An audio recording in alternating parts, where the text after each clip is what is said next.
NDA को सफलता मिला है तो एनडीए को बधाई दे रहे हैं, उनके टॉप लीडरशिप को बधाई दे रहे हैं, लेकिन जनादेश उनको नहीं मिला है। वो पैसे के दम पर उनका जनादेश मिला है, जो सरासल देश के लोकतंत्र कहीं ना कहीं खतरे में है। चुनाव के बीच चुनाव में अगर किसी को पैसा दिया जाए तो ये अपने आप में बड़ा सवाल है। देश में रील में चल रहा है कि अगर 10,000 में क्या मिलता है तो 10,000 में बिहार सरकार मिलता है। तो ये अपने आप में आश्चर्य वाली बात है कि देश में इस तरीके से चल रहा है। और पहले रात के अंधेरे में कुछ लोग जो पैसे वाले होते थे, दबंग होते थे, गरीब को पैसा देकर वोट खरीद लेते थे और सरकार बना लेते थे या विधायक मंत्री बन जाते थे। वो काम अनलीगल होता था और वही अनलीगल काम को लीगल तरीके से आज के समय में सरकार जो है पावर में, वो ऐसे काम कर रहे हैं कि जनता का ही पैसा, राज का ही पैसा, वो पैसा माता बहन के खाते में 10,000 रुपया दिया जा रहा ताकि हमको वोट मिले। और माता बहन ने उनको मदद किया, जिताया।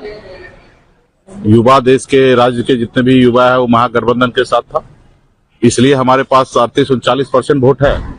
वोट तो पिछले 2020 में जितना हमको प्राप्त हुआ महागठबंधन का, उससे अधिक वोट हम इस बार भी प्राप्त हुआ है।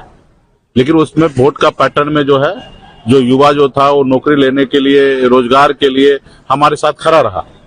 लेकिन हमारी माता बहन का एक बड़ा संख्या महिला का जो वोट है वो एनडीए को गया है। ये जो हम लोगों का फर्स्ट दृष्टिकोण से दिखा है। ऐसे चुनाव में तो कई तरह का फैक्टर होता है, हार के लिए कई फैक्टर होता है, जीत के लिए। तो इस पे विशेष हम लोग चर्चा करेंगे और हम लोग मजबूती से लोकतंत्र को बचाने के लिए, मजबूती से 2029 के लिए अभी हम लोग तैयारी करेंगे और राज्य में बदलाव आएगा। और जो सरकार ने जीविका दीदी से वादा किया कि 2 लाख रुपया हम देंगे, ये पहला किस्त है, 10,000 रुपया दिए हैं, 1,90,000 और देंगे। वो सरकार से मैं आग्रह करता हूँ जल्दी से जल्द दे, नहीं तो इसके लिए हम लोग जीविका दीदी के साथ खड़ा होंगे। उनका अगर आपने वोट लिया 2 लाख रुपया बोलकर, तो उनका पैसा आप उनको दीजिए, नहीं तो उनके लिए हम लोग राज्य में आंदोलन आने वाले समय में करेंगे। संजय यादव और कृष्णा रूप पर ये कह दिया कि उनकी वजह से हार हुई है।